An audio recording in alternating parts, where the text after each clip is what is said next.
So first, what I want to do is I'm going to take off kind of the plugins that gave it that sound, and we'll listen to that.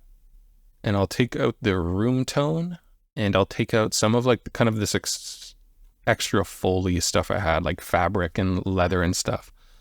And we'll just listen to it without anything. All I have on it is basically just for volume.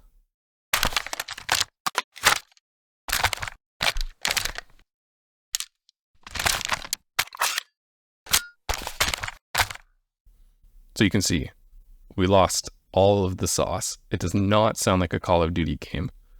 But if we add it back in,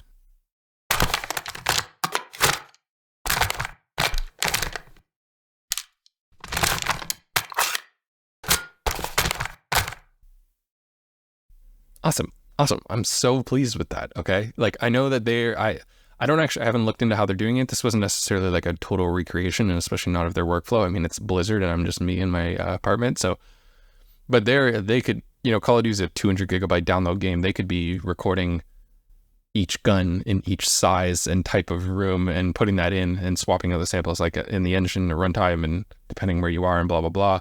Or they could have recorded it all very dry and then used really high quality impulse responses in their engine and blah, blah, blah. Excuse me. I don't really know, but I didn't really care for this because my goal was to just get that sound however I could. And so I had a sound pack of AR-15 recordings, but as you could hear, there was much to be desired if you were going for the Call of Duty sound, because this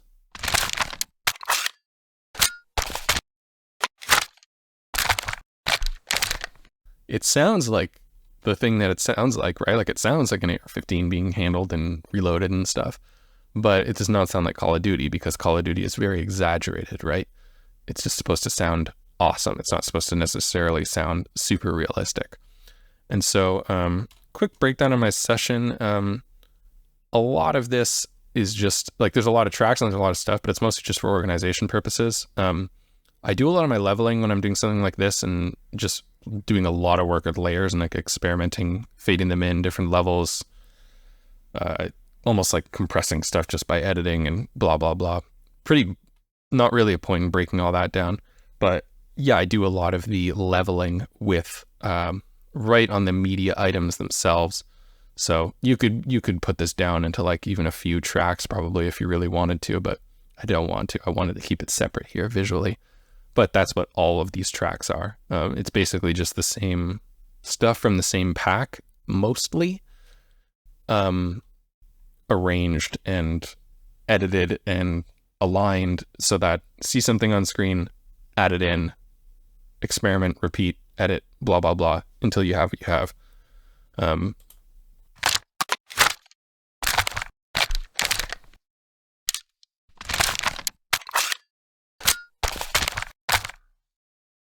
Yeah.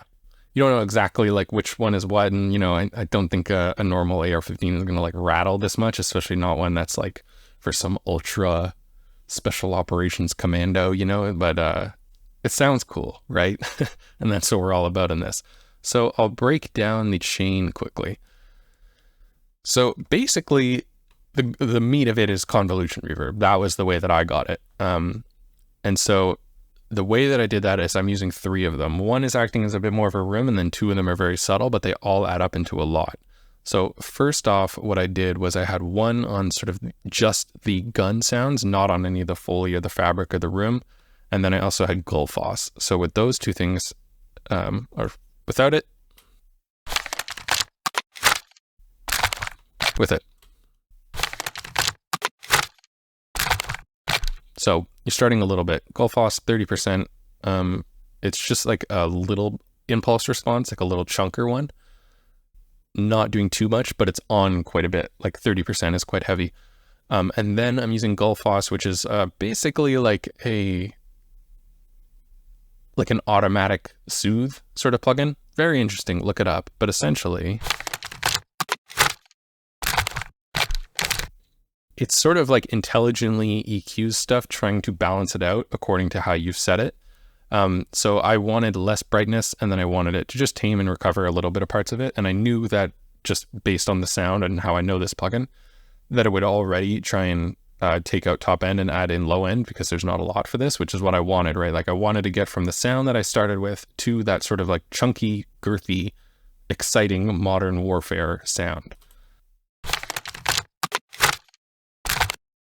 So these two things are basically just doing that.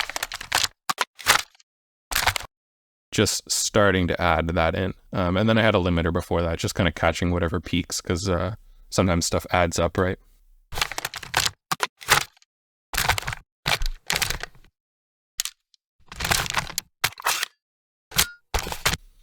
Yeah, that's doing pretty much all the heavy lifting on any dynamics processing. Because after it goes through that, it's going to be basically evened out. And then these plugins will react a bit differently just because I have the room tone and stuff muted. But basically, I think I was just using this to add gain, to be honest.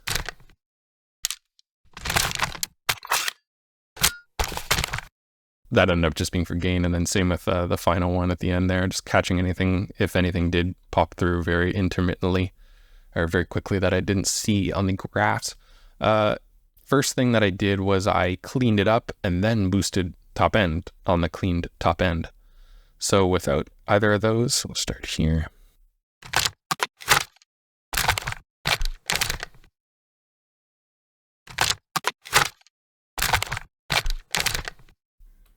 It's heavy settings on the decrackle, but it's not actually going to pick up that much. We could do output.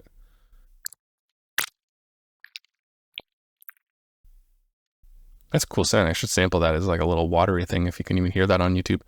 I'll turn this on, and then this is just boosting top end, but I just want to hear the crackle only.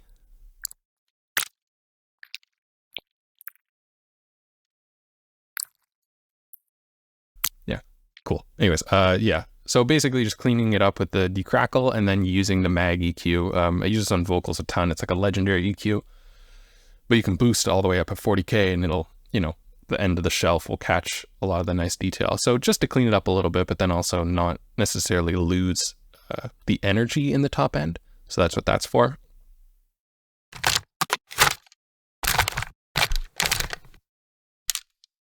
And already you can feel like just with those 4 plugins,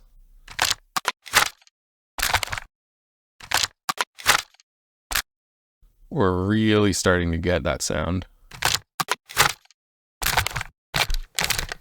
Because Gullfoss especially really cleans up like those upper mids that were sort of like thin and like weak sounding. And then the convolution reverbs, the decrackle and the mag really start to like, well, the convolution reverb is pretty subtle, but it starts to like thicken it up a bit, which helps with the Gullfoss. And then the decrackle and the mag, yeah, clean up the top end and add more back in so that you get the cleaner top end boosted and the energy.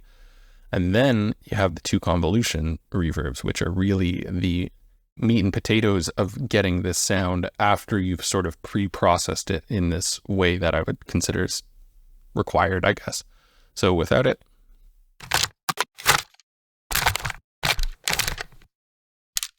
and then with them,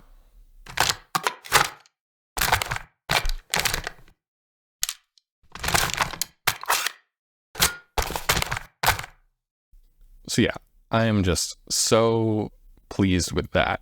The first one here is doing a lot more than the second one, I believe, but it's heavily low passed. So I'll just do the first one here.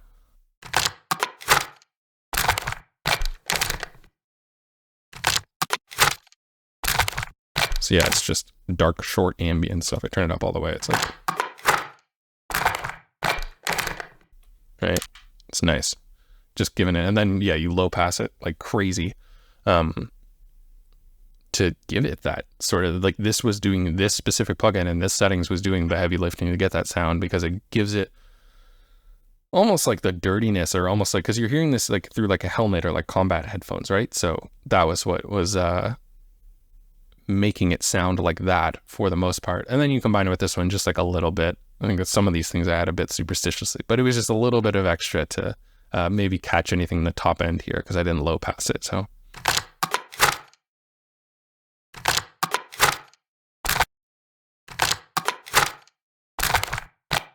Very, very, very, very subtle, but just so that the top end isn't like completely dry.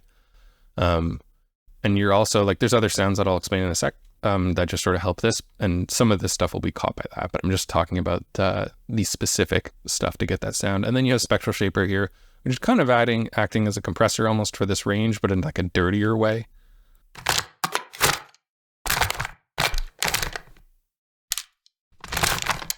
So I can actually solo exactly what it's hearing. I can actually hear exactly what it's removing.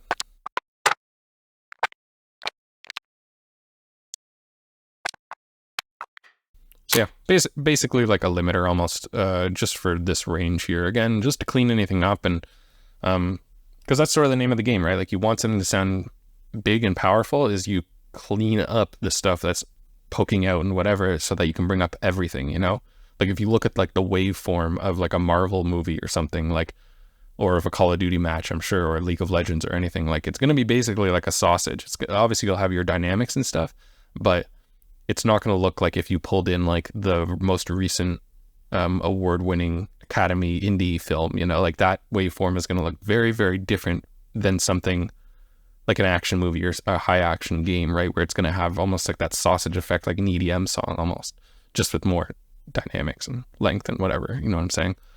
And then final limiter here, I don't even think that's doing anything.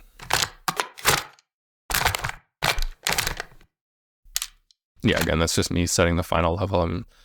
I'm not even sure what the final level I'm going to do for all these are, because I have like 6 or 7 different pieces that I'm going to combine into one reel. So yeah, not really worried about that right now. Then I got just basic room tones.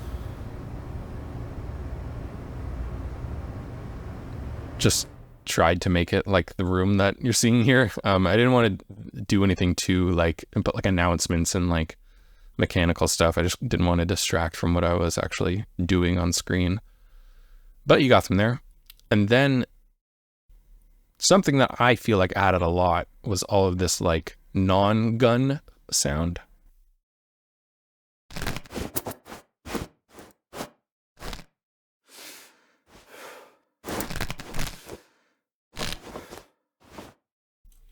Also, it'll be slightly off the video because I have all the mastering plugins, so it'll add some delay, which I think will look a bit weird on the YouTube video. But yeah, so a couple things. It's just kind of fabric, like Foley, like the uniform.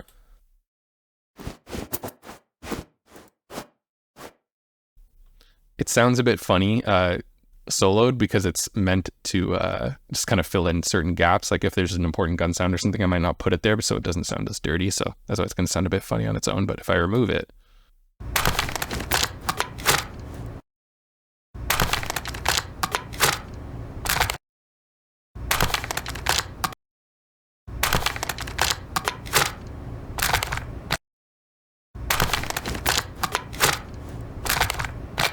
it's pretty subtle, but I think it adds a lot. It really grounds it. And I mean, it's free, right? Like it's free space. Like you're not going to have another audio file for this. So there's not really any harm in adding it, as long as it doesn't, obviously if you're doing this for an actual game and, you know, they had a spandex uniform versus no uniform or something, that matters, but not what I was considering for this. And then I have a breath here, which you really only hear one of them clearly when they're like inspecting it.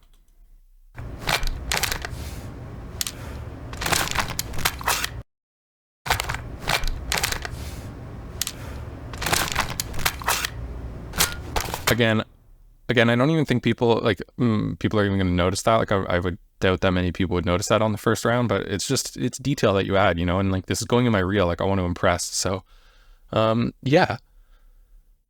So this one was a bit weird because I didn't really like design any of this. This was more just a flex that I know how to process audio and I understand how all of this works, I guess. And that, you know, you give me access to a high quality library and I can do this even quicker and make it sound even better, you know, or God, I could make my own library if I had the funding to do it. But yeah, I was really happy with this. I'm kind of curious about how they did it now, if they do the recordings per room or if they do the reverb in engine. Maybe it's a mixture of both. I'm not really sure. Again, kind of curious about that. I'll probably look it up. But yeah, that is the meat and potatoes of this. I hope this was cool and educational and interesting. Anyways, not really much else to say. I could always ramble on, as I often do, but I'll try to keep this one short and sweet. And peace out. Have a good night.